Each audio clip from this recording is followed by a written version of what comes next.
سیدنا ابو بکر صدیق رضی اللہ تعالیٰ عنہ کو انصار و مہاجرین نے چنا تھا۔ اللہ اکبر۔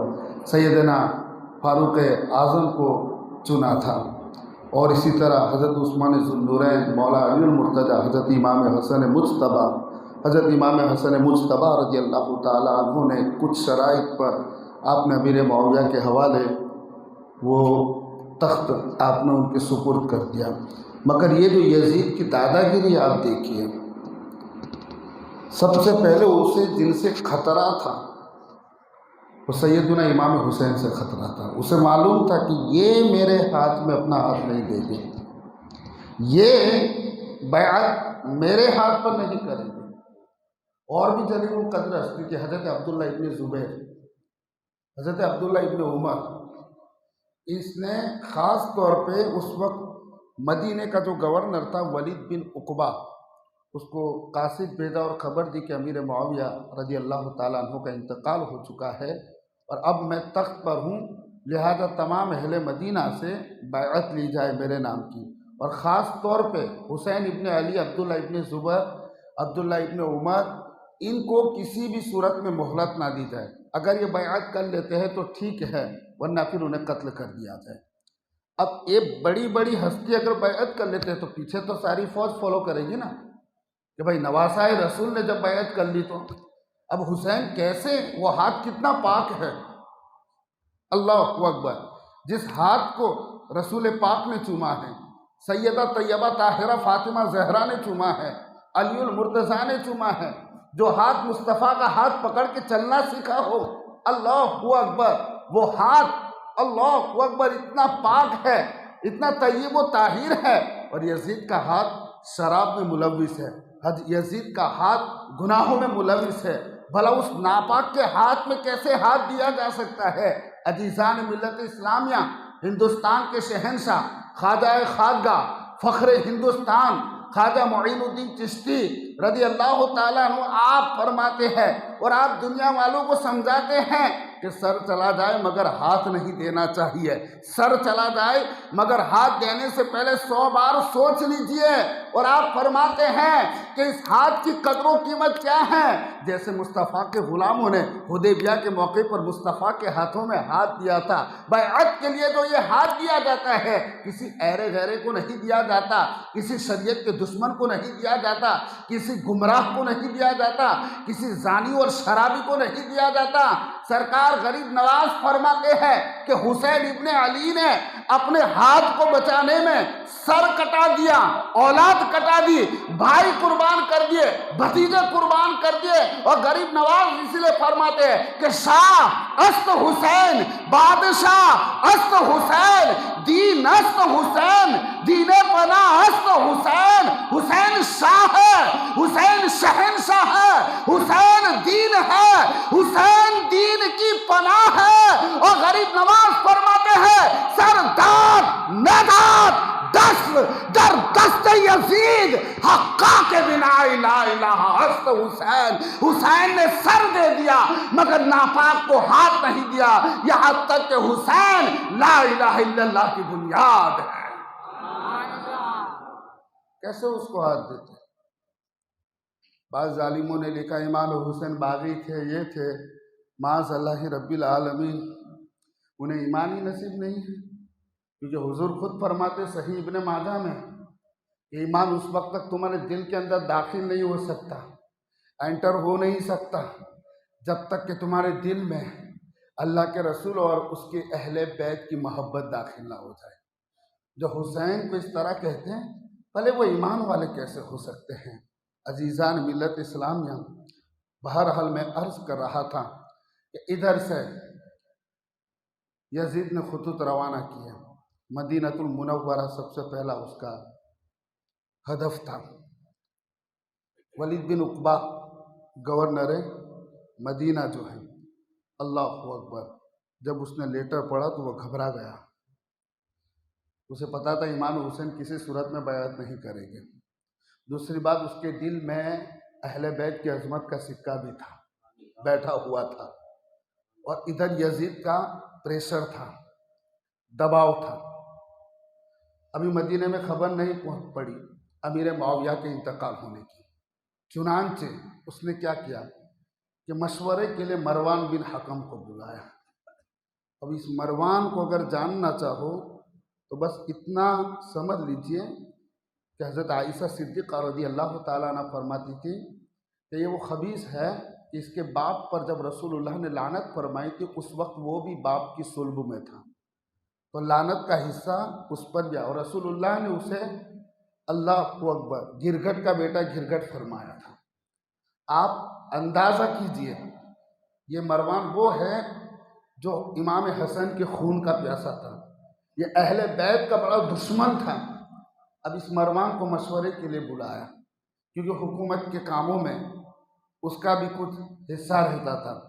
مروان نے فوراً مشورہ دیا، اے گورنر مدینہ ولید بن عقبہ، آپ حسین کو، عبداللہ ابن زبیر کو، عبداللہ ابن عمر کو بلائیے، ان تینوں کو بلائیے، بیعت کرتے تو ٹھیک ہے ورنہ قتل کر دو۔ ولید بن عقبہ گھبرا گیا، بولے مروان تو مجھے ایسا مشورہ دیتا ہے جو میری ہلاکت ہو جائے، معاذ اللہ، کیا میں حسین ابن علی نواسۂ رسول کو میں قتل کروں اور وہ اس وجہ سے کہ وہ یزید کی بیعت نہیں کرتے؟ اللہ اکبر۔ بہرحال ولید بن عقبہ نے امام حسین رضی اللہ تعالیٰ عنہ کو بلانے کے لیے قاصد بھیجا۔ حضرت امام حسین سمجھ چکے تھے، آپ نے چند جوانوں کو لیا، ہاشمی جوانوں کو لیا، اور فرمایا کہ میں جب گورنر ہاؤس میں جاؤں تم لوگ باہر ہی لینا، اگر جب تک میں باہر نہ نکلوں اس وقت تک یہاں سے کوئی ہلے گا نہیں، اور اگر میری آواز بلند ہوتی ہے تو تم لوگ اندر آ جانا۔ جیسے آپ گئے تو پوری خبر سنا دی کہ اس وقت یزید تخت نشین ہو چکا ہے اور وہ آپ کی بیعت طلب کر رہا ہے۔ امام حسین نے فرمایا میرے جیسا آدمی بند کمروں میں چھپ کر بیعت نہیں کر سکتا، پہلے تم سارے اہل مدینہ سے بیعت طلب کرو پھر آگے دیکھا جائے گا۔ اس نے کہا ٹھیک ہے شہزادے، جیسا آپ مناسب سمجھو۔ بہرحال امام حسین جب واپس جانے لگتے تو مروان نے کہا ابھی وقت ہے، انہیں واپس نہ جانے دو، انہیں مہلت نہ دو، پھر یہ قابو میں نہیں آئیں گے، پھر بات ہاتھ سے باہر نکل جائے گی۔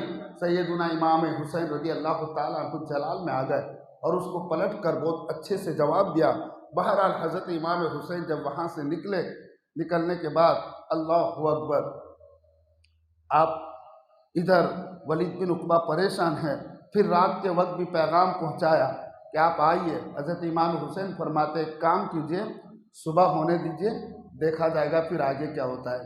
اب حضرت امام حسین سمجھ گئے کہ اس وقت مدینہ میں رہنا بڑا دشوار ہے، نہایت ہی مشکل ہے، چنانچہ آپ نے راتوں رات اہل بیت کو ہجرت کا حکم دے دیا۔ سارے اہل بیت اللہ اکبر اپنے سامان کو سمیٹ رہے ہیں اور تیار ہو رہے ہیں۔ آپ اندازہ کر سکتے ہیں کہ وہ شہر مدینہ ہے، وہ شہر جس میں اللہ کے رسول آرام فرمایا ہے، یہ وہ شہر ہے جہاں حسین کے نانا بھی ہے، یہ وہ شہر ہے جہاں حسین کی ماں فاطمہ زہرا بھی ہے، یہ وہ شہر ہے جہاں حضرت امام حسن مجتبیٰ کی قبر انور بھی ہے۔ اللہ اکبر، بھلا سوچئے کہ حضرت امام حسین کو ایک وقت تھا جب نانا کو مکہ چھوڑ کر دین کے لیے مدینہ میں ہجرت کرنا پڑی، اور آج نواسے کو مدینہ چھوڑ کر مکہ کی طرف جانا پڑا۔ حضرت امام حسین راتوں رات اپنی ماں کی قبر پر پہنچے۔ آپ تصور کر سکتے ہیں کہ کیسے اپنی امی کی قبر سے لپٹ کر روئے ہوگے اور کیسے عرض کرتے ہوگے امی تیرے نازوں کا پالا حسین افسوس آج مدینہ اس سے چھوٹا جا رہا ہے، اور اللہ اکبر وہ کیا گریہ وزاری ہوگی جس سے سیدہ کی روح بھی قبر میں تڑپ گئی ہوگی۔ آپ حضرت رسول اللہ کی بارگاہ میں حاضر ہوتے ہیں اور حاضر ہونے کے بعد کیا کیا کہا ہوگا انسان تصور کر سکتا ہے کہ ارے یہ کون سا مدینہ چھوٹ رہا ہے؟ نانا جان یہ وہی مدینہ ہے جس کی گلیوں میں آپ کے کاندھوں پہ سوار ہو کر چلتا تھا۔ نانا جان یہ وہی مدینہ ہے کہ جس مدینے کی مسجد نبی میں آپ کی پشت پر سوار ہو جاتا، آپ میرے لیے سدا لمبا کر دیا کرتے تھے۔ نانا جان یہ وہی مدینہ ہے کہ جب کبھی میں مسجد نبوی میں آتا اور آپ خطبہ دیتے تو میری خاطر خطبے کو چھوڑ دیا کرتے تھے۔ آہ نانا جان اس مدینے میں میرا بچپنا ہے، اس مدینے میں میرا پیارا بچپنا ہے نانا جان، یہاں پر میں نے آغوش محبت میں تربیت پائی، مگر دشمنوں نے مدینے کی زمین مجھ پر تنگ کر دی ہے۔ نانا جان آپ کے نازوں کا پالا حسین حسین جا رہا ہے، اور تصور کر سکتے ہیں کہ اس وقت اہل بیت کے دل پر کیسی قیامت نما چھریاں چل رہی ہوگی۔ سارے اہل بیت کا کنبہ تیار ہو چکا ہے اور یہ حسرت بری نگاہوں سے مدینے کو پیچھے دیکھتے جا رہے ہیں۔ جب تک شہر مدینہ نگاہوں سے اوجھل نہیں ہوا، اہل بیت رسول روتے ہوئے مدینۃ المنور چھوڑ کر مکہ المکرمہ کی طرف سفر کر رہے ہیں۔ آپ مکہ المکرمہ پہنچے، وہاں پہ بڑے بڑے صحابہ نے آپ کا ویلکم کیا، آپ کا استقبال کیا۔ لوگ جوک در جوک آپ کی دست بوسی کے لیے آتے کہ ابن رسول اللہ آ گئے ہیں، نواسائے سید الابرار آ گئے ہیں، فاطمہ کے نور نظر آ چکے ہیں، حضرت علی کے لخت جگر آ گئے ہیں۔ لوگ آتے اور آپ کی زیارت کرتے، مگر آپ نے یزید کے خلاف کوئی کارروائی نہیں کی۔ آپ ایک پناہ گزین کی حیثیت سے آپ مکہ المکرمہ میں ٹھہرے تھے، عبادت میں مشغول تھے۔ ادھر کوفہ جو کہ شروع سے شیعان علی کا مرکز تھا، مولا علی کے چاہنے والوں کا مرکز تھا، وہ لوگ انہیں جب پتہ چلا، یہ پہلے بھی حضرت امیر معاویہ کے زمانے میں بھی عرضیہ ڈال چکے تھے کہ آپ آئیے، ہم آپ کو اپنا خلیفہ چننا چاہتے ہیں، مگر حضرت امام حسین نے آپ نے انکار کر دیا اور آپ گئے نہیں۔ اب جب دیکھا کہ یزید بدطینت تخت پر قابض ہوا تو پھر ان لوگوں نے خط لکھا۔ خط لکھنے سے پہلے سلیمان بن سرد کے مکان میں میٹنگ ہوئی۔ سلیمان بن سرد کے بارے میں یہ بھی روایت میں آتا ہے کہ یہ صحابی ہے۔ چنانچہ سلیمان بن سرد نے تمام لوگوں سے کہا، اہلیان کوفہ سے جو بڑے بڑے سردار بیٹھے ہوئے تھے ہال کے اندر، بولے کہ سنو، امیر معاویہ کا انتقال ہو چکا ہے، یزید تخت نشین ہو چکا ہے، امام حسین کی بیعت طلب کی مگر آپ نے انکار کر دیا، آپ مدینہ چھوڑ کر مکہ آ گئے۔ اے لوگو، اب وقت ہے، سب جمع ہو جاؤ اہل بیت رسول کی حمایت میں، نواسائے رسول کو ہم دعوت دیں، مگر ایک بات سن لو، ان کے آنے کے بعد کہیں تم لوگ دھوکہ مت دے دینا۔ ان لوگوں نے شروع سے ہی دھوکہ دری سے کام کیا تھا۔ کوفہ میں جو لوگ تھے، جیسے مولا علی کے ساتھ، امام حسن مجتبیٰ کے ساتھ، تو چونکہ یہ بڑا مشہور بھی ہو چکا تھا، سلیمان بن سرد نے کہا اگر تم لوگوں کو بلانے کے بعد اپنی جان کا خطرہ لگے تو کہیں ایسا نہ ہو اہل بیت رسول کو تنہا چھوڑ دو، اگر تم ساتھ دینے کا پکا وعدہ کرو تو ہم امام حسین کو خط لکھتے ہیں۔ ایک نے ایک سے ایک سب نے بولی لگائے، ارے ہم نواسائے رسول پر اپنی جان قربان کر دیں گے۔ کوئی ادھر سے نعرہ لگا رہا ہے، کوئی ادھر سے نعرہ لگا رہا ہے، ہم اپنا تن بھی قربان کر دیں گے، ہم اپنا من بھی قربان کر دیں گے، مال اور دولت بھی قربان کر دیں گے، بس ایک بار ابن رسول اللہ ہمارے یہاں تشریف لے آئے۔ عزیزان ملت اسلامیہ، اللہ اکبر! اب ان لوگوں نے خط لکھا اور خط کا مضمون یہ تھا، اے امام، ہمارے سر پر کوئی رہبر نہیں ہے، ہم آپ کے منتظر ہیں، ہم یزید کی بیعت نہیں کر سکتے، اس وقت روئے کائنات میں آپ سے افضل کوئی نہیں ہے، آپ نواسائے رسول ہیں، آپ آئیے، ہم سارے لوگ آپ کے ارد گرد آپ کے پیچھے رہیں گے اور ہم سب کے سب آپ کا ساتھ دیں گے، ہم آپ پر اپنی جانیں قربان کر دیں گے۔ اے نواسائے رسول، آپ امام برحق ہے، آپ خلافت کے حقدار ہیں، ہم یزید کے ناپاک ہاتھوں میں اپنا ہاتھ نہیں دے سکتے۔ اس طرح کا ایک خط آیا، دوسرا خط آیا، تیسرا خط آیا، ایک ہفتے میں تقریباً خطوں کا جھولا بھر گیا۔ اب آپ بتائیے کہ جب سر پہ ظالم ہو اور ایسے میں قوم کسی مستحق کو پکارے تو مستحق پہ کیا فرض بنتا ہے؟ قوم کی آواز پہ لبیک کہنا پڑتا ہے کہ نہیں کہنا پڑتا ہے؟ ورنہ پھر یہی کہتے کہ ہم کل قیامت کے دن رسول اللہ کی بارگاہ میں شکایت کریں گے کہ ہم نے تو آپ کے نواسے کو بلایا، اتنے خط لکھے، اتنے وعدوں کے ساتھ، ہم اپنی جان بھی حاضر کرنے کو تیار تھے، ہم اپنی دولت بھی حاضر کرنے کو تیار تھے، مگر آپ کے نواسے نے ہماری مدد نہیں سنی۔ حضرت امام حسین رضی اللہ تعالیٰ عنہ نے ارادہ کر لیا کہ ٹھیک ہے اب چلا جائے، مگر کچھ صحابہ جلیل القدر تھے، انہوں نے روکا، شہزادے خدا کے لیے ان کوفیوں کا کوئی بھروسہ نہیں ہے، آپ قدم نہ اٹھائے۔ انہوں نے اس سے پہلے آپ کے بابا کے ساتھ بھی کس طرح کیا، حسن مجتبیٰ کے ساتھ بھی کس طرح کیا، آپ قدم نہ اٹھائیں، اے شہزادے، امام حسین فرماتے ہیں کہ بھائیوں اتنے خط آ چکے ہیں، اب مجھ پر جانا لازم ہو جاتا ہے۔ اور دوسری ایک وجہ یہ تھی کہ شہادت کی کشش آپ کو کھینچے جا رہی تھی، کیونکہ حسین تو ابھی چھوٹے تھے نا، پورے مدینے میں شہرت ہو چکی تھی کہ وہ حسین ہیں جن کو کربلا میں ان کے نانا کے امتی قتل کر دیں گے۔ اسی لیے صحابہ اور بھی بے قرار تھے، ان کے دلوں میں بے چینی تھی، اختلاف پیدا تھا کہ کہیں ایسا نہ ہو اللہ اکبر کہ آپ کی شہادت ہو جائے۔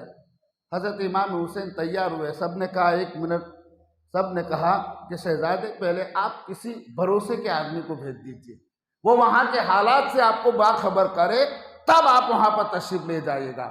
جناب امام حسین نے پھر آپ نے اپنے بھائی، اپنے چچا کے بیٹے حضرت عقیل کے بیٹے امام مسلم کو امام حسین نے تیار کیا، اور پھر ایک لیٹر لکھا کہ اے اہلیان کوفہ، آپ لوگوں کے سارے خطوط مجھے موصول ہوئے اور آپ کے جذبات بھی دیکھے، آپ کے جذبات کا لحاظ کرتے ہوئے فی الحال میں اپنے مخلص اور معتمد شخص میرے بھائی مسلم بن عقیل کو بھیجتا ہوں، اگر وہ کوفہ میں آئیں گے اور حالات اچھے ہو گئے تو میں ان کے لیٹر ملنے کے بعد میں خود چلا آؤں گا، تب تک آپ اپنی انتظامات کو مضبوط کر لیں۔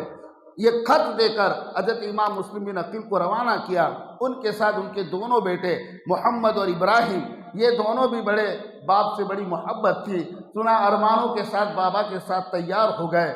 حضرت امام مسلم بن عقیل جب اپنے بچوں کے ساتھ آپ کوفہ میں پہنچے تو جاتے ہی سب سے پہلے مختار بن ابو عبیدہ کے مکان پر آپ ٹھہرے۔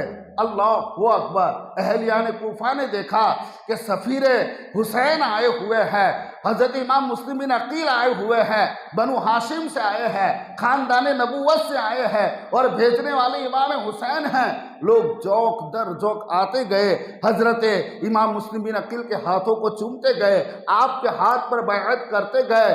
تقریباً ہفتے کے اندر 12,000 یا تو 40,000 اہلیان کوفہ آپ کے ہاتھ پر بیعت کر چکے۔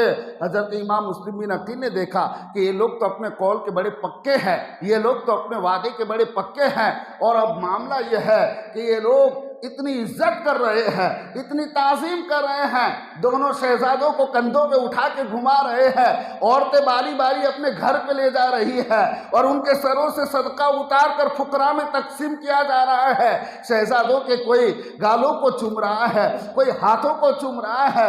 اللہ اکبر! ادھر ہر کوئی آتے، دین کی محفلیں ہوتی، واعظ و نصیحت ہوتی، پورے کوفہ کا ایک نورانی ماحول سا، اور سارا سما دیکھا۔ حضرت امام مسلم بن عقیل کو اب یقین ہو گیا کہ مجھے میرے بھائی کو خط لکھ دینا چاہیے، چنانچہ حضرت امام مسلم بن عقیل نے امام حسین کو خط لکھ دیا کہ بھائی جان، اے امام، آپ تشریف لے آئے، یہاں کے حالات بڑے سازگار ہیں، سب لوگوں نے بڑھ چڑھ کر حصہ لیا ہے، آپ کے نام پر اتنے لوگوں نے، اتنے ہزار نے بیعت کر لی ہے۔ اللہ اکبر! کیونکہ کربلا کا مسئلہ تو تقدیر میں لکھا ہوا تھا۔ جیسے ہی یہ خط روانہ کیا، خط کیا روانہ کیا، جیسے کمان سے چھوٹا ہوا تیر واپس نہیں جا سکتا، ادھر خط روانہ کیا، اور ادھر دیکھا کہ لوگ حضرت امام حسین کے نام پر بیعت کر رہے ہیں۔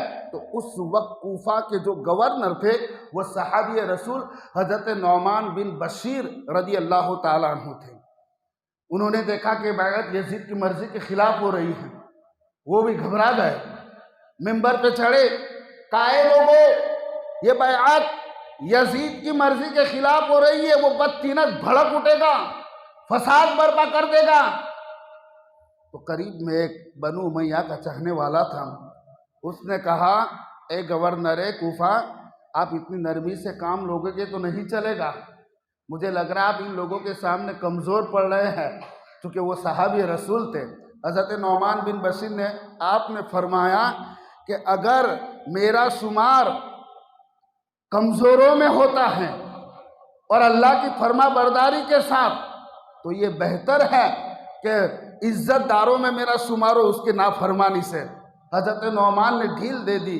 ادھر عمر ابن سعد اور کچھ لوگوں نے خط لکھا یزید کو کہ یزید، یہاں معاملہ الگ ہو چکا ہے، امام حسین نے اپنا سفیر اپنے بھائی مسلم بن عقیل کو بھیجا ہے، اور لوگ ان کے ہاتھ میں بیعت کر رہے ہیں۔ گورنر کوفہ کمزور نظر آ رہا ہے یا جان بوجھ کر وہ کمزوری دکھا رہا ہے؟ یزید نے جیسے خط پڑھا گھبرا بھی گیا، کیونکہ اسے بہت بڑا خوف بھی تھا، اور غصے میں آ گیا، آپے سے پار ہو گیا۔ اس نے اپنے مشیروں کو بلایا، مشیروں کو بلانے کے بعد کہا کہ بھائی کوفہ ہاتھ سے نکل جائے گا، اب کوفہ کے لیے کیا کیا جائے؟ چنانچہ کچھ لوگوں نے مشورہ دیا کہ ایک کام کرو، نعمان بن بشیر ان کے سامنے کمزور پڑ رہا ہے، اسے معزول کر دو، اور تم اس وقت بصرہ کا جو گورنر ہے عبید اللہ ابن زیاد، یہ وہ بدنہاد ہے جس لعنتی مردود پر اللہ اکبر فرزند رسول کے قتل کا دھبا لگا ہوا ہے۔ بولے یہ بڑا ظالم ہے، سفاک ہے، کسی پر رحم نہیں کرے گا، آپ ان کو گورنر مقرر کر دیجئے کوفہ کا، اور کوفہ کے گورنر نعمان بن بشیر ہے، اسے معزول کر دیجئے۔ اس نے فوراً خط لکھا، عبید اللہ ابن زیاد کو ساری صورتحال بتائی، اور لکھا کہ سنو، اگر لوگ مطیع و فرما بردار رہتے ہیں تو ٹھیک ہے، ورنہ کسی پر رحم کرنے کی ضرورت نہیں ہے۔ حسین ابن علی آتے ہیں تو ان سے بھی بیعت طلب کرو، اور اگر وہ بیعت نہیں کرتے تو پھر انہیں بھی قتل کر دیا جائے۔ ابن زیاد بدنہاد، شیطان نما، شیطان صفت انسان تھا، اللہ اکبر۔ اس نے بصرہ میں اپنے بھائی عثمان کو مقرر کر دیا، اور یہ نکلا کوفہ کی طرف۔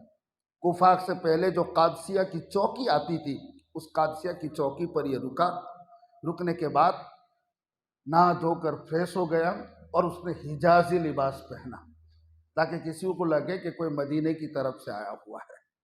حجازی لباس پہنا اور قادسیہ کی چوکی سے وہ نکلا۔ مغرب اور عشاء کے بیچ میں چند سپاہی ساتھ میں لے لیتے، باقی سپاہیوں کو وہاں پہ چھوڑ دیا تھا۔ اس کی وجہ یہ تھی کہ یہ چاہتا تھا کہ ابھی پورے کوفہ میں امام حسین کی محبت کے نعرے گونج رہے، کہیں ایسا نہ ہو کہ پبلک بھڑک جاوے اور میرا کچمبر وہیں پر نکل جائے، لہذا وہ رات کے تاکہ لوگ ٹھیک سے دیکھ نہ پائے، اور دوسرا جائزہ بھی لینا چاہتا تھا کہ کون بڑھ چڑھ کر حصہ لے رہا ہے۔ اب یہ اونٹ پہ سوار ہو کے حجازی لباس پہن کر جیسے یہ کوفہ میں انٹر ہوا، داخل ہوا، لوگ سمجھے امام حسین آ چکے ہیں، نعرے لگنا شروع ہو گئے، مرحبا یا ابن رسول اللہ، مرحبا یا ابن رسول اللہ کے نعرے لگنے شروع گئے، اہلا و سہلا کے نعرے شروع ہو گئے۔ لوگ اپنے گھروں سے دوڑ دوڑ کے آ رہے ہیں، کچھ لوگ تو بوسے بھی لینا شروع کر دیتے ہیں، اللہ اکبر۔ اور ابن زیاد بہت غور سے دیکھ رہا ہے کہ نعرے لگانے میں کون زیادہ حصہ لے رہا ہے، یعنی اہل بیت کا چاہنے والا کون زیادہ ہے۔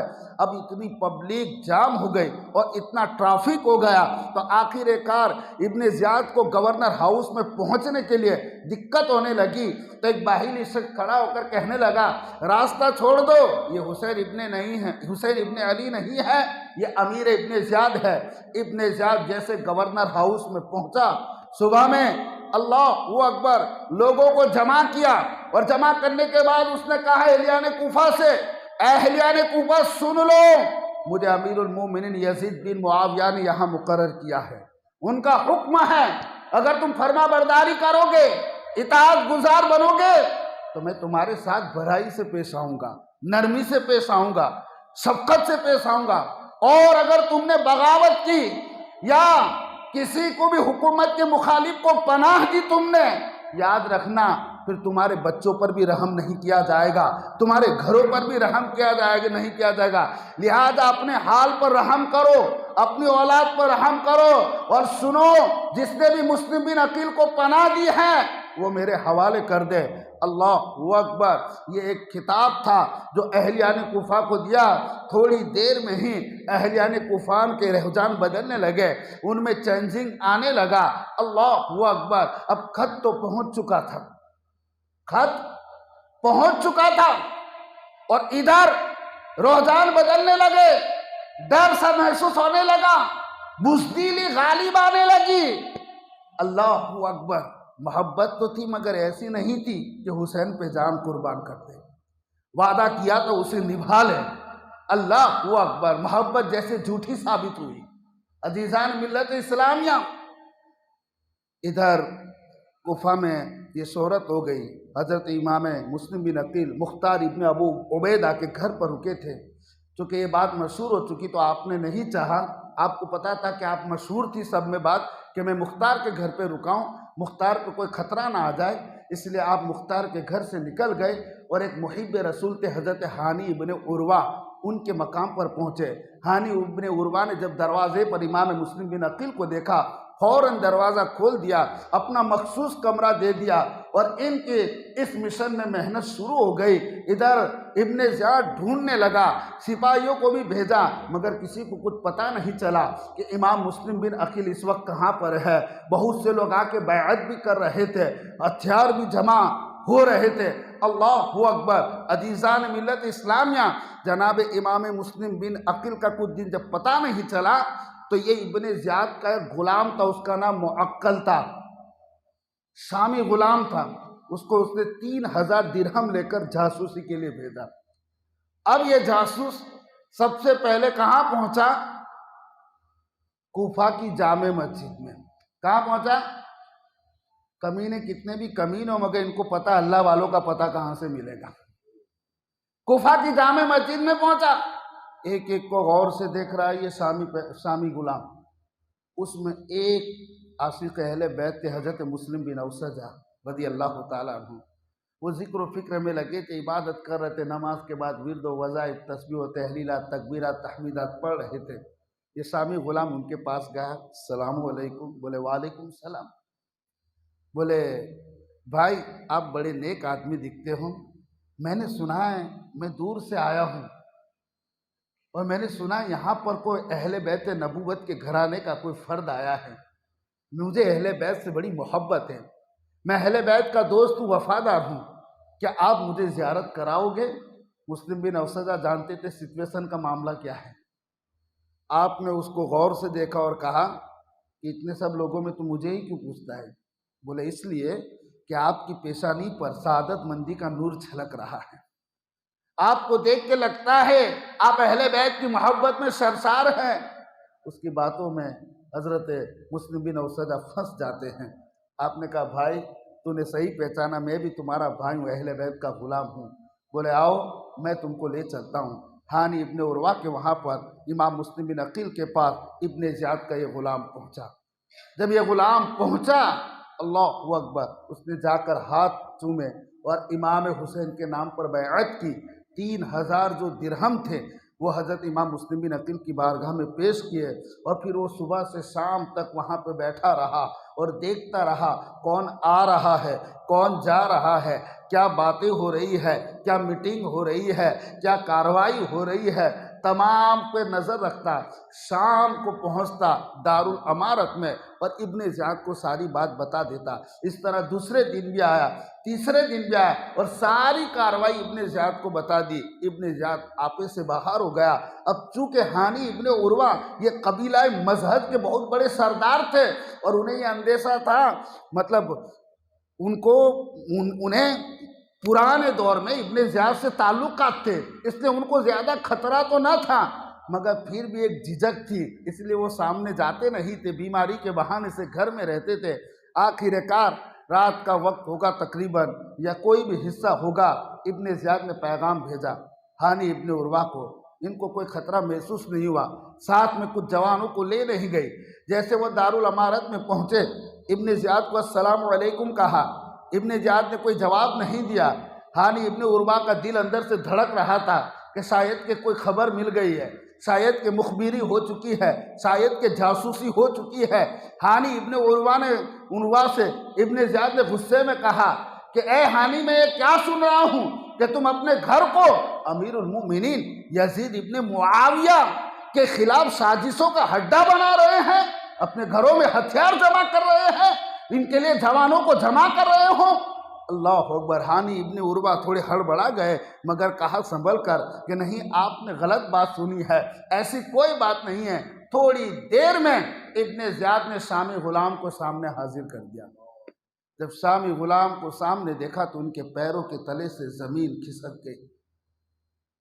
اب ہانی ابن عروہ نرم پڑے اور اس کے بعد کہا کہ دیکھو ابن زیاد، مسلم بن عقیل کو میں نے نہیں بلایا تھا، وہ خود میرے گھر پہ آئے، انہوں نے پناہ مانگی تو مجھے شرم آئی، میں پناہ ان کو کیسے نہیں دیتا، لہذا مجھے اجازت دو میں ان کو جا کے بول دوں کہ آج سے تم میری پناہ سے آزاد ہو، اب میں ذمہ دار نہیں ہوں۔ ابن زیاد بدنہاد بولنے لگا کہ نہیں ہانی، تمہیں مسلم کو یہاں حاضر کرنا ہوگا۔ حضرت ہانی بن عروہ نے کہا کہ خدا کی قسم ایسا میں ہرگز نہیں کر سکتا، کیا اپنے مہمان کو تمہارے پاس قتل کے لیے لے آؤں؟ ہرگز بھی میں تمہارے حوالے نہیں کر سکتا۔ اب جذبہ اہل بیت غالب آ گیا۔ ابن زیاد کہنے لگا قتل نہیں کر لے کر نہیں آؤ گے تو تمہارا گلا کاٹ لیا جائے گا، تمہارا سر کاٹ لیا جائے گا۔ ہانی ابن عروہ نے دھمکی دی کہ پھر یاد رکھنا تمہارے ارد گرد بھی تلواریں چمکے گی، بڑے قبیلے کے سردار تھے نا۔ ابن زیاد کو اتنا سننا تھا، بس اس کو تو غصے کا ایک موقع ملنا چاہیے، بڑا ڈنڈا لیا، حضرت ہانی ابن عروہ کے سر پہ اس نے ڈنڈے مارنا شروع کیا، چہرے پہ ڈنڈے مارے، پورا سر اور چہرہ ان کا لہو لہان ہو گیا۔ ہانی ابن عروہ قریب پہ ایک سپاہی تھا، اس کی تلوار کھینچنے کی کوشش کی مگر وہ کامیاب نہیں ہو سکے۔ ابن زیاد ہنستے ہوئے بولا کہ ہانی اب تو تیرا خون بہانا مجھ پر حلال ہو گیا، اللہ اکبر۔ آپ کو مار کے ادھموا کر کے بولے کہ ہانی کو قید خانے میں ڈال دو، اللہ اکبر۔ اس نے ابن زیاد نے ہانی کو قید خانے میں ڈال دیا، اور ادھر کوفہ میں بات مشہور ہو گئی کہ ہانی کا قتل ہو چکا ہے، ہانی کا قتل ہو چکا ہے، پورے کوفہ میں یہ بات مشہور ہو گئی۔ تو قبیلہ مجہز کے سارے جوان پڑے باہر نکل آئے، اور ہانی ابن عروہ کا بھائی عمرو ابن حجاج سارے اپنے قبیلے کے جوانوں کو تلوار اور نیزے لے کر پورا گورنر ہاؤس گھیر لیا اور آواز دی کہ ابن زیاد، ہم لوگوں نے یزید کے بیعت سے روگردانی نہیں کی مگر پھر بھی تم نے ہمارے سردار کو قتل کر دیا، اب ہم انتقام لینے آئے ہیں۔ چاروں طرف انتقام کے شور مچنے لگے، اللہ اکبر، چاروں طرف انتقام کے شور مچنے لگے۔ ابن زیاد سچویشن دیکھ کر گھبرا گیا کہ اس طرح تو معاملہ خراب ہو جائے گا، چنانچہ اس نے قاضی شریح کو کہا کہ قاضی شریح آپ خود قید خانے میں آ کر دیکھ لیجئے کہ ہانی ابن عروہ مرے نہیں، وہ زندہ ہے، چند مصلحتوں کی بنا پر نظر بند ہے۔ جب قاضی شریح اندر پہنچے تو دیکھا ہانی لہو لہان ہے اور ہانی اپنے قبیلے والوں کی آواز سن رہے تھے۔ آپ نے قاضی شریح سے کہا میرے قبیلے کے لوگوں سے کہہ دو اگر 10 لوگ اندر آ جائیں گے تو میرا باہر نکلنا آسان ہو جائے گا، مگر پیچھے ابن زیاد کا خبیث جو سپاہی تھا وہ اپنے ہاتھ میں تلوار لے کے ہانی ابن عروہ کے پیچھے رکھا ہوا تھا، چنانچہ آپ باہر نکل کر کھل کر نہیں بول سکے، بس اتنا کہا اے لوگو آپ فکر مند مت رہو، آپ بے فکر ہو جاؤ، ہانی ابن عروہ زندہ ہے، چند مصلحتوں کی بنا پر انہیں نظر بند کیا ہے۔ جب اتنا سنا ان کے قبیلے والے بکھرنے لگے، مگر میرے دوستو تاریخ میں آتا ہے کہ جب حضرت امام مسلم بن عقیل کو پتہ چلا کہ ہانی ابن عروہ کو اللہ اکبر قتل کر دیا گیا ہے یا گرفتار کیا گیا ہے تو آپ نے اپنے متوسلین کو بلایا اور جب آواز دی تقریباً 40,000 اہلیان کوفہ جو ہے امام مسلم بن عقیل کی آواز پر لبیک کہتے ہوئے حاضر ہو گئے اور پورا گورنر ہاؤس کو گھیر لیا۔ اللہ اکبر، خاندان نبوت کا یہ نوجوان حضرت امام مسلم بن عقیل چاہتے تھے کہ کسی طرح خون وغیرہ نہ بہے اور بات حجت سے کام ہو جاوے تو اچھا ہے، ورنہ دونوں طرف سے مسلمانوں کا خون بہے گا۔ نوشتہ تقدیری کچھ یہی تھا، ورنہ اگر اسی وقت آپ دھاوا بول دیتے تو ابن زیاد وہی ختم ہو جاتا، جتنے یزیدی تھے سب کو بھاگنے کی بھی جگہ نہیں ملتی اور یہی لشکر سیریا تک بھی پہنچ جاتا اور یزید کو بھی بھاگنے کے لیے راستہ نہیں ملتا، مگر نوشتہ تقدیری یہی تھا کہ حسین اسلام کو تیرے خون کی ضرورت ہے، حسین اسلام ہرا بھرا ہوگا، تیری اولاد کے لہو سے ہرا بھرا ہوگا۔ اللہ اکبر، آپ نے مہلت دی۔ میں نے آپ کو ایک بات کہنا بھول گیا کہ ابن زیاد جب وہ وہاں سے دارالامارت میں آتا جتنے قبیلے کے سردار تھے اس نے سب کو بلا لیا تھا اور سب کو قید خانے میں ڈال دیا تھا اور ان سے کہا تھا کہ اگر تم نے کسی یزید کے مخالف کو پناہ دی تو تمہارے قبیلے والوں کو بول دینا ورنہ میں تمہارے سر یہیں پہ اڑا دوں گا۔ سارے قبیلے والوں کے سردار اسی قید خانے میں تھے۔ اب دیکھا امام مسلم بن عقیل کو تھوڑا خاموش دیکھا، اس نے اندر جا کے دھمکی دی کہ یاد رکھو اے سرداروں، مسلم نے حملہ کر دیا تو ٹھیک ہے، مگر یہ قلعہ فتح ہونے سے پہلے ہم تمہارے سر کاٹ دیں گے۔ تمام سردار فصیل پہ چڑھ گئے، اور فصیل پہ چڑھ کے جتنی فوج 40,000 کی جمع ہوئی تھی، ان سے سرداروں نے کہا اے لوگو، خدا کے لیے ہم پر بھی رحم کھاؤ اور اپنے بچوں پر رحم کھاؤ۔ سنو، یہ یزید تمہیں چھوڑے گا نہیں، تم مسلم بن عقیل کا ساتھ چھوڑ دو۔ کیوں؟ اس لیے کہ اگر یہ قلعہ فتح بھی ہو جائے گا تو بدنہاد ہمیں قتل کر دے گا، لہذا تم اپنے بچوں کی فکر کرو، اپنے گھر بار کی فکر کرو اور مسلم بن عقیل کا ساتھ چھوڑ دو۔ جب انہوں نے قبیلے والوں نے اپنے قبیلے کے سرداروں نے اپنے قبیلے والوں کو جب اعلان کیا، اللہ اکبر، وہاں پر جتنے تھے تمام کے تمام ادھر سے ادھر بکھرنے لگے۔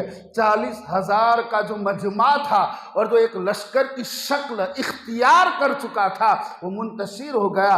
حضرت امام مسلم بن عقیل رضی اللہ تعالیٰ عنہ ایک مسجد میں پہنچے، آپ کے ساتھ صرف 500 لوگ رہے تھے۔ اللہ اکبر، آپ نے نماز پڑھائی، نماز سے فارغ ہونے کے بعد جب پیچھے پلٹ کے دیکھا تو 500 میں ایک بھی نہیں بچا تھا۔ اللہ اکبر، یہ وہی اہلیان کوفہ ہے جو چند دن پہلے انہیں ہار پہناتے تھے، ان کے دامنوں کو چوما کرتے تھے، ان کے بچوں کی نظریں اتارا کرتے تھے، ان کے بچوں پر سے صدقہ اتارا کرتے تھے۔ یہ بڑھ چڑھ کر حصہ لے رہے تھے کہ خاندان نبوت کا جوان اور خاندان نبوت والے، کاش کہ ان کا قدم ہمارے گھر پر آ جائے۔ بڑی التجاؤں سے، بڑے ارمانوں کے تومار سے خط لکھ کر بلایا گیا تھا۔ آج کوفے کی گلیاں سنسان نظر آ رہی ہے، ہر ایک دروازہ مقفل نظر آ رہا ہے، ہر گھر کے دروازے پر تالا لگا ہے۔ حضرت امام مسلم بن عقیل آپ نماز پڑھ کے جب کوفے کی گلیوں میں گھوم رہے ہیں، کوفے کے حالات بدل چکے تھے، ذہن بھی بدل چکے تھے، دل بھی بدل چکے تھے اور حالات بھی بدل چکے تھے، کوئی دروازہ کھلا نہیں۔ مسلم بن عقیل اب کدھر جائے؟ اب جب آپ گلیوں میں پہنچتے پہنچتے ایک غریب کا جھوپڑا آپ کو نظر آ جاتا ہے۔ جناب حضرت مسلم بن عقیل جاتے ہیں، دیکھے وہاں ایک بوڑھی مائی بیٹھی ہوئی ہے، تاریخ میں اس کا نام مائی طوعا کے نام سے اسے پکارا جاتا ہے۔ طوعا نے دیکھا کہ ایک مسافر ہے، کہا اماں کیا پینے کے لیے پانی مل جائے گا؟ بوڑھی عورت گھر میں گئی، پانی لا کر امام مسلم بن عقیل کو دیا، آپ نے بسم اللہ کہتے ہوئے پانی پیا اور کٹورا واپس کیا، پھر آپ اسی جگہ پہ دیوار سے ٹیک لگا کر کھڑے ہو گئے۔ بوڑھی عورت اندر برتن رکھ کے واپس آئی، دیکھا کہ آپ وہی کھڑے ہیں۔ عورت نے پوچھا بھائی پانی پی لیا، اب جاؤ تم اپنے گھر۔ حضرت مسلم بن عقیل نے کوئی جواب نہیں دیا، پھر کہا کہ بھائی جاؤ تم اپنے گھر، آپ کھڑے کیوں ہو یہاں؟ جب 3 بار کہا تو امام مسلم بن عقیل کے آنکھوں کے آنسو آ گئے۔ اماں اس شہر میں میرا اب کوئی گھر نہیں رہا، ہم تو مسافر ہیں، ان بدعہدوں نے ہمارے ساتھ دھوکہ دیا ہے اور ہمیں تنہا چھوڑ دیا ہے۔ کہا آپ کون ہیں؟ کہا میں حسین کا چچیرا بھائی مسلم بن عقیل ہوں۔ اللہ اکبر، بوڑھی عورت غلام اہل بیت میں سے تھی، اس نے کہا شہزادی میرے نصیب ایسے کہاں کہ آپ میرے گھر پر تشریف لے آئے۔ امام مسلم بن عقیل کو اپنے خاص کمرے میں فرش بچھا دیا، کھانا وغیرہ ساتھ میں رکھا اور اللہ اکبر کہا شہزادی آپ کھانا کھائیے۔ حضرت مسلم بن عقیل کھانا کھانا چاہتے ہیں مگر حلق میں لقمہ نہیں اترتا، کیونکہ انہیں 2 فکر ستا رہی تھی۔ ایک فکر تو یہ تھی کہ ہائے افسوس میں نے خط میرے بھائی کو لکھ دیا ہے اور میرے بھائی میری آواز پر لبیک کہتے ہوئے ضرور آئیں گے، اکیلے نہیں آئیں گے، اور محمد بھی ساتھ میں ہوگے، النحا سے علی اصغر بھی ساتھ میں ہوگا، 6 سال کی بالی سکینہ بھی ساتھ میں ہوگی، قاسم بھی ساتھ میں ہوگا، اکبر بھی ساتھ میں ہوگا، چھوٹے بچے بوڑھے لوگ ہوگے۔ کاش کہ میں نے خط حسین کو نہ دیا ہوتا، کاش کہ کوئی ایسا مل جائے جو حسین کو خبر دے دے حسین میرے بھائی یہاں نہ آنا، یہ لوگ ظالم ہیں، یہ اپنے قول کے پابند نہیں ہے، یہ اپنے وعدے کے پابند نہیں ہے۔ حضرت مسلم بن عقیل کو دوسری فکر یہ تھی کہ ان کے بچے قاضی شریح کے وہاں پر تھے، تو آپ کو فکر تھی کہ کسی طرح میں بچوں کو وہاں سے نکلوا لوں۔ اللہ اکبر، بوڑھی عورت تو آج وہ تو اپنی قسمت کی معراج سمجھ رہی تھی، تھوڑی تھوڑی دیر میں ہاتھ باندھ کے آ جاتی ہے، بولے شہزادے کچھ ضرورت ہے؟ آپ دعا دیتے ہیں۔ نماز پڑھ کے فارغ ہوتے ہیں اور نماز پڑھنے کے بعد اللہ اکبر. آپ نماز پڑھتے ہیں اور نماز پڑھنے کے بعد کافی دیر تک دعا ذکر و اذکار میں ہیں اور کسی طرح سوچ رہے ہیں کہ اب میں کیا کروں تاکہ امام حسین واپس نہ آئے. تھوڑی دیر میں اس بوڑھی عورت کا لڑکا جو بڑا آوارہ قسم کا تھا، جو رات کے 1-2 بجے تک جیسے آوارہ لڑکے اپنے گھروں میں نہیں پہنچتے، یہ بھی گنڈا گردی میں لگا ہوا تھا، شرابی بھی تھا. اللہ اکبر. جب اس کا بیٹا گھر میں آیا تو دیکھا ماں خاص کمرے میں جا رہی ہے. کہا امی اس میں کون ہے؟ بیٹے کے مزاج کو جانتی تھی، چھپانا چاہا مگر چھپا نہیں سکی. پھر کہا دیکھ بیٹا ہم کتنے خوش نصیب ہیں، خاندان نبوت کا پھول آج ہمارے گھر میں خوشبو پھیلا رہا ہے. بیٹا سنو، خبردار تو نے کسی کو کچھ کہا تو اور ان کے بچوں کا انتظام کرو. لڑکا کہنے لگا ٹھیک ہے امی، مگر لڑکا صبح تک انتظار کر رہا ہے. صبح کب ہو؟ اور کیونکہ کوتوال ابن اشد کوتوال تھا، اس کا بیٹا یہ اس کا دوست تھا، سوچا کسی طرح خبر دے دوں اور کچھ انعام مل جائے گا. شرابی تھا، آوارہ تھا. اللہ اکبر. یہ لفنگا صبح تک انتظار کیا. حضرت امام مسلم بن عقیل فجر کی نماز بھی پڑھ چکے ہیں. ادھر اس نے سیدھے جا کر کوتوال کے بیٹے کو خبر دی. کوتوال کے بیٹے نے ابن اسعد کو خبر دی. ابن اسعد نے ابن زیاد کو خبر دی. ابن زیاد نے کہا جاؤ چند سپاہیوں کا دستہ اپنے ساتھ لے جاؤ اور مسلم بن عقیل کو گرفتار کر کے لاؤ. اللہ اکبر. ادھر حضرت امام مسلم بن عقیل مصلی پر ذکر و اذکار میں مشغول ہے. اچانک ان کو گھوڑے کی ٹانپوں کی آواز سنائی دی. اسی لمحے سمجھ گئے وفادار ماں کے بے وفا بیٹے کا یہ کام ہے.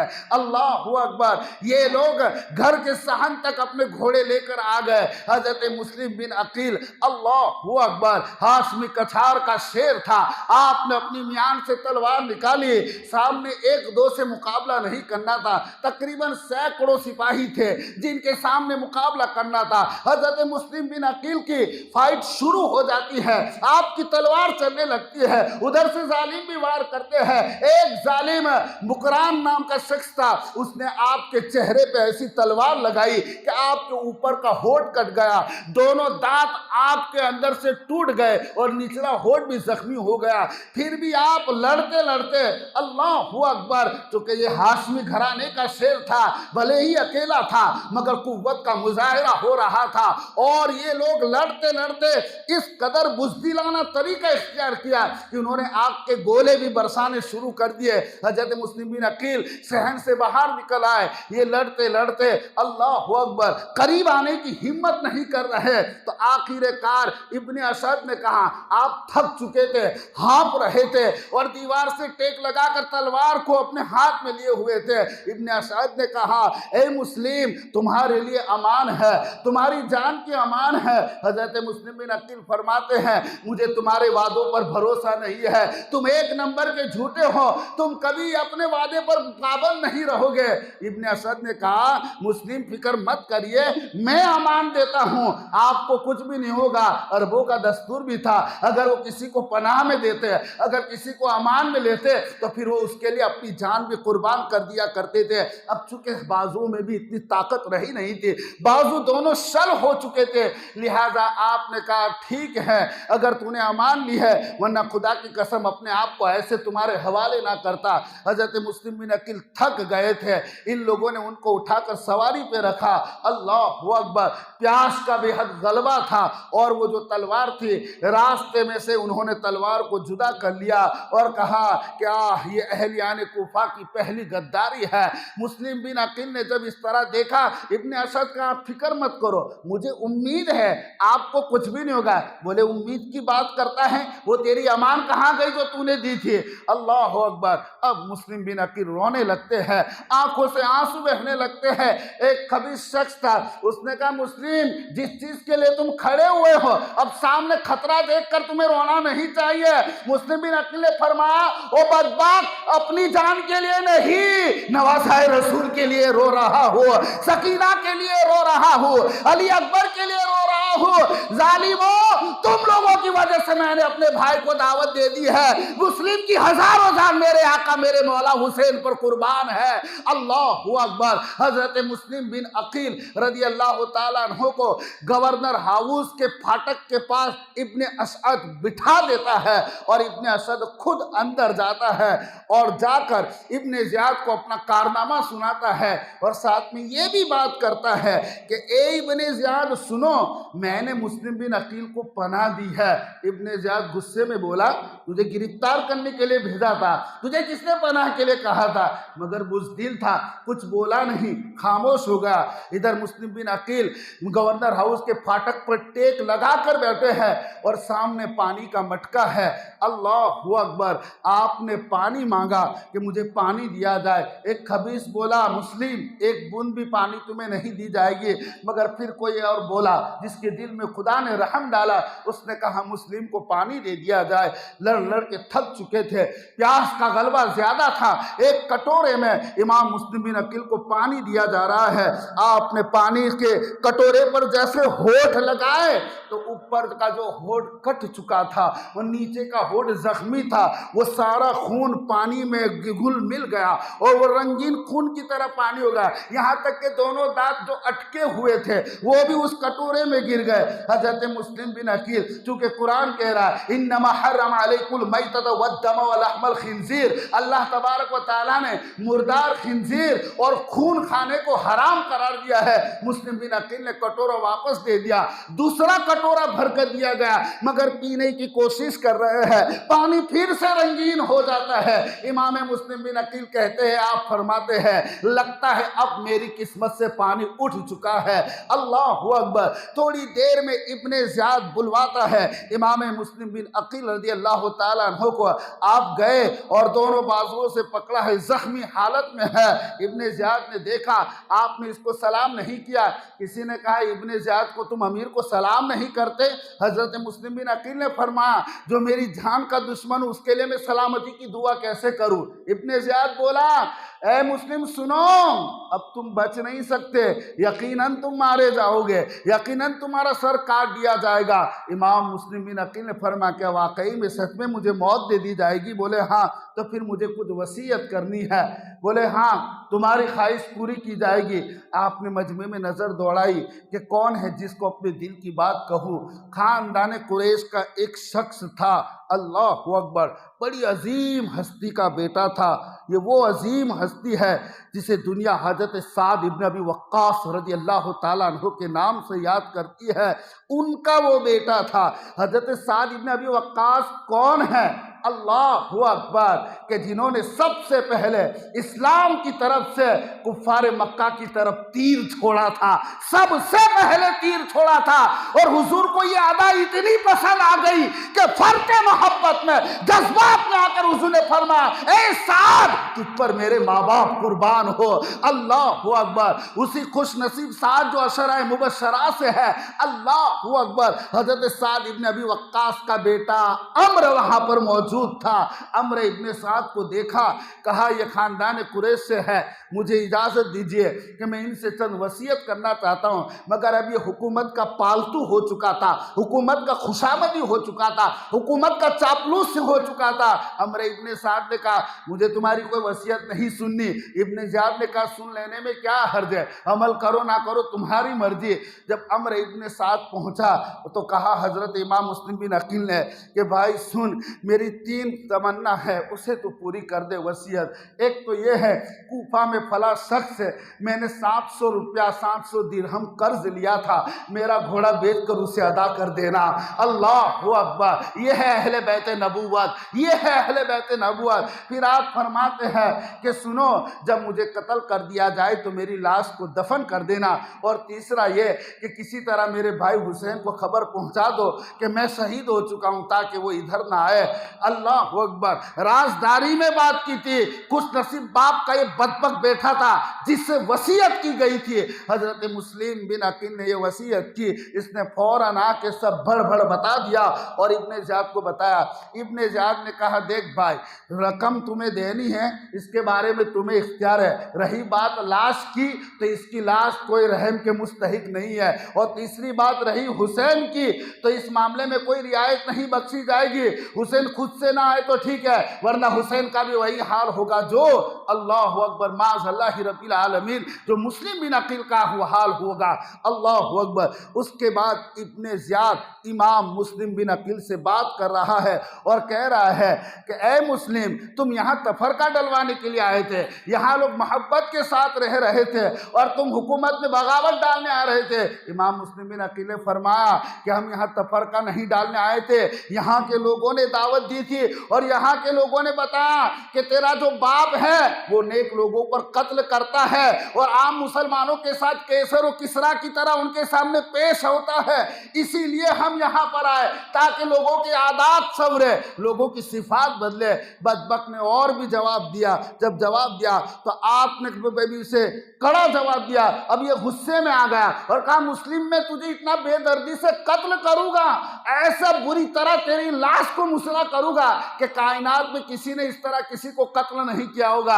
امام مسلم بن عقیل مسکرانے لگے، بولے ہاں تو ہی اسی کے لائق ہے، تو ہی اسی کے سزاوار ہے، بری طرح سے مجھے قتل کرنا، ایسے ظلم کے ساتھ مجھے ذبح کرنا کہ کائنات میں کسی نے اسی طرح کسی کے ساتھ ذبح نہ کیا ہوگا، کیونکہ ایسے ظلم کا موجد تو ہی ہو سکتا ہے۔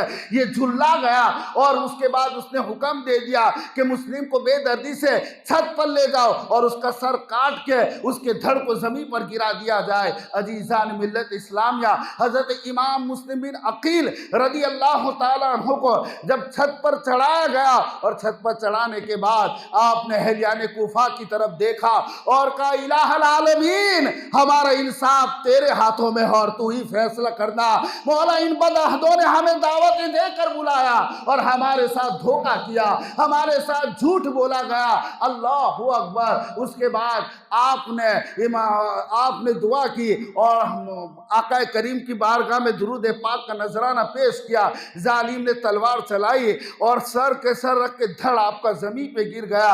اب اس کے بعد یہ معاملہ ہو گیا، پورے کوفہ کے اندر خوف و ہراس کا معاملہ اتنا پھیل گیا کوئی حسین کا نام اپنی زبان تک نہیں لے رہا تھا۔ اہلیان کوفہ نے جو بے غیرتی کا مظاہرہ کیا اور جو بزدلی سے کام لیا، پوری دنیا قیامت تک کے آنے والے کے لیے تاریخ انہیں کبھی معاف نہیں کر سکے گی، اتہاس انہیں کبھی معاف نہیں کر سکے گا اور ہمیشہ ان پر لعنتیں برستی رہے گی۔ عزیزان ملت اسلام، یا اب امام مسلم بن عقیل بھی شہید ہو چکے ہیں۔ امام مسلم بن عقیل کے دونوں شہزادے ہیں محمد اور ابراہیم، یہ دونوں شہزادے کئی دن اپنے باپ سے جدا ہیں۔ قاضی اس نے اعلان کر دیا ابن زیاد نے کہ لوگوں سنو، مسلم کے دونوں شہزادوں کو جو بھی میرے پاس لائے گا اسے منہ بولا انعام و اکرام سے نوازا جائے گا۔ اللہ اکبر۔ جب یہ اعلان ہوا تو وفاداری کے دعویٰ کرنے والوں میں تو کچھ تو اتنے بے مروت ہو گئے کہ ان بچوں کو ڈھونڈنے کے لیے نکل گئے۔ قاضی سورہ کے گھر پہ یہ بچے تھے۔ جب قاضی سورہ نے سنا، خوف لگا، بچوں کو تقریباً صبح کا قریب کا وقت تھا، جلدی سے اٹھایا، اٹھانے کے بعد کہا بچے جلدی اٹھو، سونے کا وقت نہیں ہے۔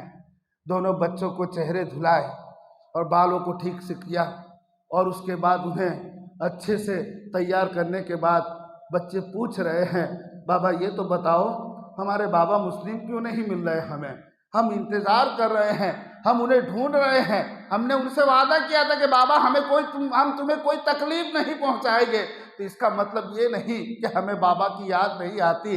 جب بچے اپنے باپ کے بارے میں پوچھ رہے، قاضی سورہ کا کلیجہ پھٹ رہا تھا اور چیخ ماری، کہا شہزادو افسوس کہ میں تمہیں کوئی اچھی خبر نہیں سنا سکا، تمہارے بابا شہید ہو چکے ہیں، اب تمہیں بھی جلد یہاں سے نکلنا پڑے گا۔ قاضی سورہ نے کیا کیا؟ اللہ اکبر، اپنے بیٹے اسد سے کہا کہ بیٹا یہاں باب العراقین پر ایک قافلہ حجازی قافلہ ہے جو مدینہ جانے والا ہے، کسی اہل بیت کے غلام کے حوالے ان بچوں کو کر کے آنا۔ دونوں بچوں کے ہاتھ پکڑ کے وہ جلدی سے پہنچا۔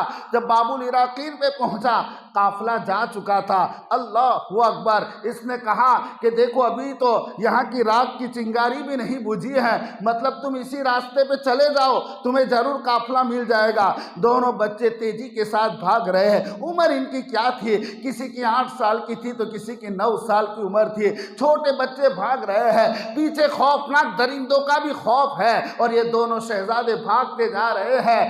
اللہ اکبر، قاضی کا بیٹا دلی کا راستہ دکھا کر چھو منتر ہو گیا، کاش کہ وہ قافلے تک لے جا کے چھوڑ دیتا۔ یہ دونوں بچے بھاگتے رہے مگر قافلہ نظر نہیں آ رہا۔ اللہ اکبر، بھاگتے بھاگتے جب یہ پہنچے، خدا جانے کیسا ٹن آ گیا کہ پھر اسی شہر کوفہ میں یہ پہنچ گئے۔ جب کوفہ شہر دیکھا تو دور سے دیکھ کر ایک احساس ہوا اور ایک دھارس دل میں بن گئی کہ لگتا ہے اب ہم خطرے سے بچ گئے۔ مگر جیسے اندر آتے ہیں اور دیکھتے ہیں، وہ کہا بھائی یہ تو وہی شہر ہے جہاں سے ہم چلے ہوئے تھے۔ اللہ اکبر، اس شہر کو بچے دیکھتے ہیں، ان کے دل خوف سے دھڑکنے لگتے ہیں۔ چند یزیدی کتے درندے ادھر گھوم رہے تھے۔ انہوں نے پوچھا بچوں تم کون ہو؟ چونکہ سچوں کے بچے تھے اس لیے جھوٹ کیسے بولتے؟ بولے ہم مسلم بن عقیل کے یتیم ہیں۔ اللہ اکبر، سپاہی خوش ہو گئے، انہیں پکڑ کے لے گئے، ابن زیاد کے پاس لے گئے۔ ابن زیاد نے کہا تم انہیں تہہ خانے میں ڈال دو، انہیں قید کر لو، میں عنقریب امیر المومنین کو خط لکھ چکا ہوں کہ بچے میرے پاس ہے، اگر وہ بلا لے گے تو میں بھیج دوں گا۔ اللہ اکبر، یہ بچے پھر قید خانے میں آ گئے۔ دونوں معصوم سی صورت ہے، بار بار بابا کو یاد کر کے رو رہے ہیں۔ اسی قید خانے میں ایک مشکور نام کا داروغہ تھا، اللہ تعالیٰ نے اسے محب اہل بیت بنایا تھا، یہ اہل بیت کا غلام تھا۔ جب بچوں کی معصوم سی صورت دیکھی اور ایک اچھی پوسٹ پر تھا، اچھی سیلری تھی، اپنی سیلری کی فکر نہیں کی، اپنی پوسٹ کی فکر نہیں کی، بلکہ اپنی جان کی بھی فکر نہیں کی۔ حضرت مشکور نے دونوں بچوں کو رات کے وقت کھانا کھلایا اور انہیں تیار کرنے کے بعد انہوں نے کہا کہ اب چاہے کچھ بھی ہو جائے مشکور کی جان بھی قربان ہے، مگر ان بچوں کو میں کسی طرح پہنچانے کی کوشش کروں گا۔ دونوں بچوں کو شہر سے باہر لے گئے اور رات کے وقت کہا کہ بچوں یہاں سامنے چوکی ہے، میرا بھائی ہے، اسے میری انگوٹھی دے دینا اور یہ لیٹر میں دیتا ہوں، فکر مت کرو انشاءاللہ تم مدینہ پہنچ جاؤ گے۔ مشکور جب انہیں اس راستے میں چھوڑ کے واپس آئے، اللہ اکبر، یہ دونوں بچوں کے نصیب میں بھی تقدیر یہی تھا، کیونکہ لگ بھگ تھا یہی کہ کربلا کے میدان میں آنا ہے تو پھر جام شہادت پینا ہے۔ اللہ اکبر، دونوں بچے رات بھر بھاگتے رہے، ایک بھائی تھکتا تو دوسرا سہارا دیتا، دوسرا ہمت ہارتا تو پہلا بھائی سہارا دیتا۔ ایسے میں جب طرح کی رات کا سناٹا بھی ہے، عجیب عجیب آواز بھی ہو سکتی ہے، جانوروں کی بھی خوفناک اور ڈراؤنی آواز ہو سکتی ہے، ننھی سی جان اپنی جان بچانے کے لیے بھاگے جا رہی ہے۔ رات بھر یہ لوگ چلتے رہے اور جب صبح ہوئی تو پھر وہیں ایک شہر سامنے نظر آ گیا۔ اب جب کہ شہر دیکھا، ادھر بچے بھاگے، ادھر مشکور کے بارے میں خبر ہوئی، ابن زیاد نے مشکور کو بلایا، مشکور بچے کہاں ہیں؟ حضرت مشکور نے کہا وہ تو میں نے رہا کر دیے۔ بولے کس لیے کیا؟ تجھے میرا ڈر نہیں لگا؟ بولے جو اللہ سے ڈرے وہ تجھ سے کیوں ڈرے؟ اللہ اکبر، کہا اے مشکور کیا ملا تجھے رہا کر کے ان بچوں کو؟ بولے مجھے اللہ اور اس کے رسول کی رضا مل گئی ہے، مجھے امید ہے کہ کل رسول اللہ اور یہ بچے میری قیامت کی دن شفاعت کروائے گئے۔ مگر اے ابن زیاد سن، تو نے مسلم کو قتل کیا ہے، تو اس سعادت سے محروم رہے گا۔ ابن زیاد جھلا گیا، بولے کہ اسے کوڑے پہ کوڑے مارو اور پھر اس کا سر قلم کر دو۔ حضرت مشکور کے دونوں ہاتھ باندھ دیے جاتے ہیں اور اب کوڑا پڑتا ہے۔ جب پہلا کوڑا گرتا ہے تو آپ پڑھتے ہیں بسم اللہ الرحمن الرحیم، دوسرا کوڑا پڑتا ہے آپ دعا کرتے الہ العالمین مجھے صبر عطا فرما، تیسرا کوڑا پڑتا ہے آپ کہتے ہیں الہ العالمین تیری اہل بیت کی محبت میں کوڑے کھا رہا ہو۔ جب پانچواں کوڑا پڑتا ہے عرض کرتے باری تعالیٰ مجھے تیرے محبوب اور تیری اہل بیت کے پاس پہنچا دے۔ حضرت مشکور خاموش ہو جاتے ہیں اور آپ کا سر قلم کر دیا جاتا ہے۔ اسی طرح ایک غلام حسین اللہ اکبر عظمت حسین پر قربان ہو چکا ہے۔ اب اللہ اکبر شہزادے جب پہنچتے شہر وہیں آتا ہے، بولے بھائی یہ تو جہاں سے چلے تھے وہاں کا شہر ہے۔ دونوں بچوں نے دیکھا، خوف کی مارے ایک بڑا درخت تھا جو اندر سے کھوکھلا تھا، وہ انہی درختوں میں جا کے سمٹ کے چھوٹے بچے سہم کے اسی میں چھپ گئے۔ اللہ اکبر! ایک خاتون پانی بھرنے آ رہی ہے چشمے کے قریب، اور پانی بھر کے آئی اور پانی بھر کے دیکھا کہ دو معصوم سے چاند سے چہرے والے بچے ایک دوسرے سے گلے لگے ہیں اور چہرے پہ خوف و ہراس ہے اور سہمے ہوئے ہیں۔ کہا بچوں تم یہاں کیا کر رہے ہو؟ اللہ اکبر! پوچھا تم کون ہو، کس کے بیٹے ہو؟ بچوں کو جواب دینا مشکل ہو گیا۔ جب پوچھا کون ہیں، پہلے بتا چکے تھے تو قید خانے میں چلے گئے، اب بتانے میں بھی ڈر لگ رہا تھا۔ بولے بچوں آخر کس کے بیٹے ہو؟ نام سن کے رونے لگے۔ خاتون نے کہا کہیں تم مسلمین عقیل کے تو بیٹے نہیں ہو؟ بابا کا نام سنا اور بچے رونے لگے۔ کہا بچوں فکر مت کرو، میں جس مالکین کی غلام ہوں وہ محب اہل بیت ہے، وہ خوش ہو جائے گی۔ فوراً اپنی مالکین کو خبر دیتی ہے، مالکین اتنی تیزی سے دوڑتی ہے۔ اللہ اکبر! دونوں بچوں کو سینے سے لگاتی ہے اور دونوں بچوں کو تسلی دیتی ہے، انہیں نہلاتی ہے، انہیں سجاتی ہے، انہیں اچھے اچھے کھانے دے رہی ہے اور بچوں کی دل جوئی کر رہی ہے۔ بچوں فکر مت کرو، میں تمہیں مدینہ پہنچا دوں گی، میں تمہیں تمہارے شہر اور وطن رسول اللہ کے شہر میں پہنچا دوں گی۔ بچوں کو جب عورت نے تسلی دی تو دل کو کافی تسلی ہو گئی، اور یہ خاتون رات میں دعا کرتی ہے، خدا کا شکر ادا کرتی ہے اور خدا کی بارگاہ میں دعا کرتی ہے، معبود ان بچوں کو اگر میں مدینے میں پہنچانے میں کامیاب ہو گئی تو یقیناً تیری بیٹی فاطمہ کی رضا مجھے حاصل ہو جائے گی۔ اللہ اکبر! آدھی رات کا مرحلہ ہے، بچے الگ سے کمرے میں سوئے ہوئے ہیں، اور تھوڑی دیر کے بعد گھر میں دستک ہوتی ہے۔ اس کا ظالم شوہر جس کا نام حارث ہے، حارث جیسے مکان کے اندر داخل ہوتا ہے، اللہ اکبر! جیسے حارث داخل ہوتا ہے تو حارث سے پوچھا حارث کیا ہوا؟ کہا بیگم جانے دو، تمہیں پتہ نہیں مسلم کو قتل کر دیا گیا، مسلم کے دونوں بیٹے کہیں لاپتہ ہے، ابن زیاد نے اعلان کیا ہے جو ان کو لے کر آئے گا انہیں انعام دیا جائے گا۔ بولے حارث تو کہاں تھا؟ بولے سارے کوفے میں کہیں لوگ گھوم رہے، میں بھی پورا دن ان بچوں کو گھوم رہا تھا، کاش کہ مل جاتے تو کچھ دولت مجھے نصیب ہو جاتی ہے۔ اللہ اکبر! بیوی کا دل زور سے دھڑکنے لگا، خدا خیر کرے، مولا فاطمہ کے سامنے میری لاج رکھ لینا۔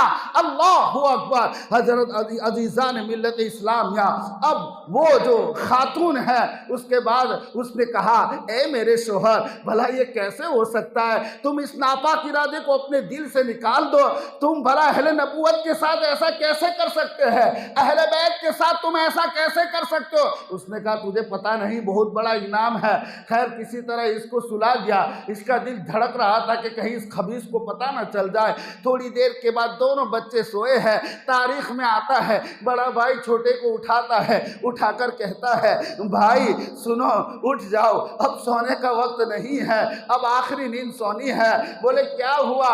بھائی اب جانے کا وقت آ گیا ہے۔ بولے کیا ہوا؟ میری آنکھ لگی، میں نے ابھی خواب میں دیکھا تھا، اور وہ یہ دیکھا تھا کہ میں نے خواب کے اندر دیکھا کہ میں نے بابا جان کو رسول اللہ کے ساتھ دیکھا ہے، اور رسول اللہ فرما رہے ہیں کہ میں مسلم اکیلے آ گئے، ظالموں کے بیچ میں بچوں کو چھوڑ کے آ گئے۔ انہوں نے کہا یا رسول اللہ بچے ابھی ہی آنے والے ہیں۔ چھوٹے بھائی نے کہا بھائی میں نے بھی خواب دیکھا۔ دونوں بھائی ایک دوسرے کی صورت دیکھ رہے ہیں اور روتے ہوئے ان کے سینے سے لگ جاتے ہیں اور سینے سے لگ کر کہتے ہیں بھائی کیا واقعی میں کل ہم قتل کر دیے جائیں گے؟ اللہ اکبر! دونوں رو رہے ہیں، کچھ بھی ہے بچے ہیں، موت کا خوف ہر ایک کو ستاتا ہے۔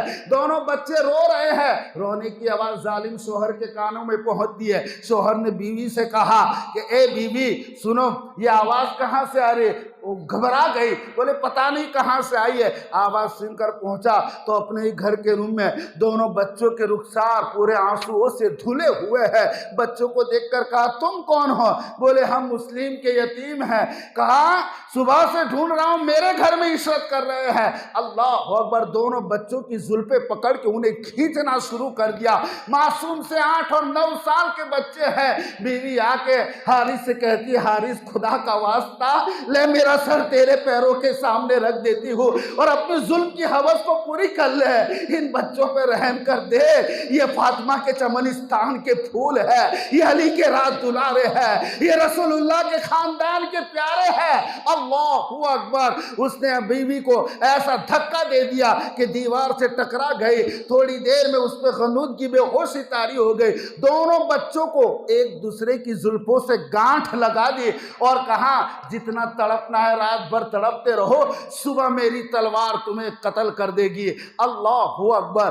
جب صبح ہوئی اس ظالم نے ان دونوں بچوں کو بوروں میں بھر دیا اور ایک کھچر پہ لاد کے نہر فرات کی طرف جا رہا ہے. بیوی دوڑتی ہانپتی کانپتی آئی. اللہ اکبر. جیسے اس نے کھولا اور دونوں کے سامنے چمکتی ہوئی تلوار ہے. بیوی نے آ کر کہا اے حارث خدا کے لیے تلوار ہٹا لے, دیکھ یہ بچے کتنے سہمے ہوئے ہیں, یہ بچے کتنے روئے ہوئے ہیں. ارے فاطمہ تڑپ جائے گی, اپنی تلوار کو ہٹا لے. مگر ظالم پر پوری طرح شیطان اور حیوان حاوی تھا. اللہ اکبر. اس نے اس بیوی کو اپنی بیوی کو لات مار دی, تلوار مار دی. بیوی زخمی ہو گئی. اب بات یہاں تک پہنچی, اس نے دونوں کی زلفیں چھوڑی اور زلفیں چھوڑنے کے بعد کہا, کیا کہا کہ تیار ہو جاؤ. تلوار نکالی اور اللہ اکبر. بڑے بھائی نے کہا کہ سنو, میں اپنے چھوٹے بھائی کو قتل ہوتے ہوئے نہیں دیکھ سکتا. ظالم نے ایک تلوار لہرائی, دونوں بچوں کے سر دھڑ سے جدا ہو گئے اور سروں کو ہاتھ میں لیا. اللہ اکبر. ان سروں کو لے کر ابن زیاد کے پاس پہنچا, ٹوکرے میں چھپایا ہوا تھا. بچوں کو پیش کیا. ابن زیاد نے کہا یہ کیا ہے؟ بولے تمہارے دشمنوں کے سر. میرے دشمن کون؟ بولے مسلم کے بیٹے. کہا تجھے سر کاٹنے کو کس نے کہا تھا؟